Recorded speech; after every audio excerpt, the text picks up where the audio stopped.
කාශ්වී වෙජීට් සමග සම්බන්ධ වෙච්ච ඔබ සමව සාදරයෙන් පිළිගන්නවා. අද අපි කරන්න යන්නේ මුරුක්කු වර්ගයක් කොහොමද අපි රුලන් වලින් හදන්නේ කියලා.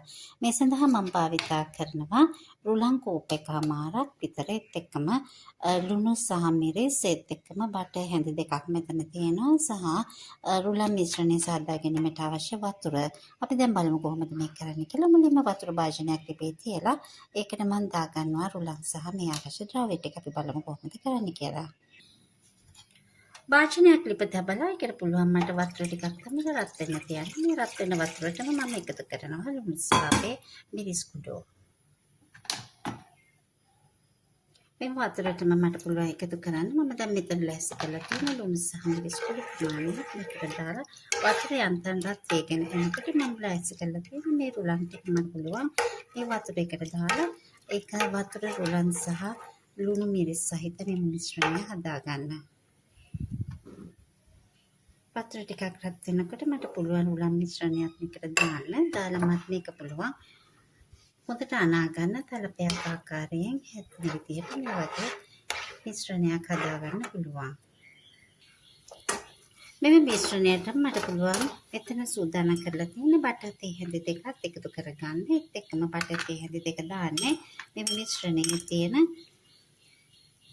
මෘදු බව වැඩි කරන්න. ඒත් එක්කම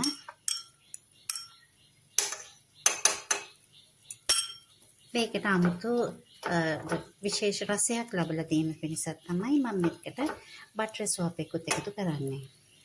මේ තමයි අපි සාදාගත්ත රුලන් මිශ්‍රණය. අපිට දැන් මේකට පුළුවන් අපි සාදාගන්න සාමාන්‍ය ඉන්දියාප අපි සාදන ආකාරයට මේක අරගෙන මේ වගේ තෙලට එකතු කරගන්න පුළුවන්. කෙලින්ම ඉන්දියාප වංගෙඩියෙන්ම. මේ තමයි අපි හදන රුලන් මුරුක්කු අපි හදන්නේ මේ ආකාරයෙන් තමයි. මේ වගේ තෙලට කෙලින්ම පුළුවන් මේක එකතු කරගන්න.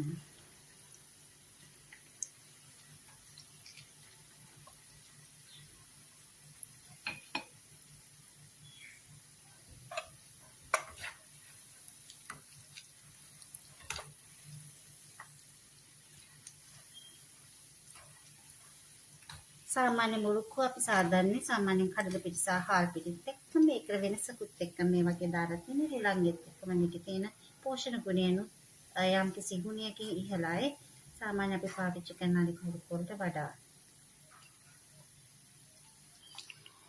මෙම මිශ්‍රණයම මේ ආකාරයෙන් කුඩා බෝල ආකාරයෙන් අපිට පුළුවන් හදා ගන්න. දැන් මෙන්න මේ වගේ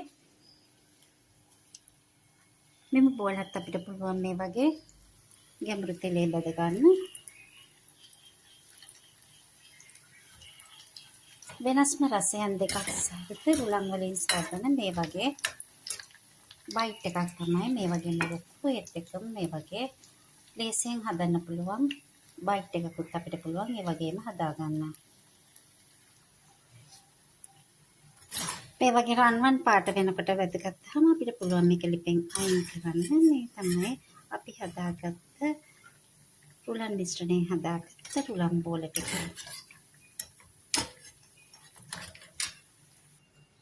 අවසානයේට අපි හදපු රුලන් වලින් හදපු මුරුක්කු එක සහ රුලන් වලින් හදපු අනිකුත් බයිට් එක එහෙම නැත්නම් අනිකුත් ස්නැක් එක මේ ආකාරයට තමයි දිස් වෙන්නේ. පොඩි වෙලාවකින් මේ වගේ රසවත් ආහාරයක් ඒ වගේම ගුණවත් ආහාරයක් කඩෙන් දේවල් ගන්නේ නැතුව ඉක්මනින් පිළියෙල කරගන්න පුළුවන් තවත් විදිහක් රැගෙන අපි නැවත හමු වෙමු. කාශ්වී වෙජීට් සමග සම්බන්ධ වූ ඔබ සැමට බොහොමත්ම ස්තුතියි. සුබ දවසක්.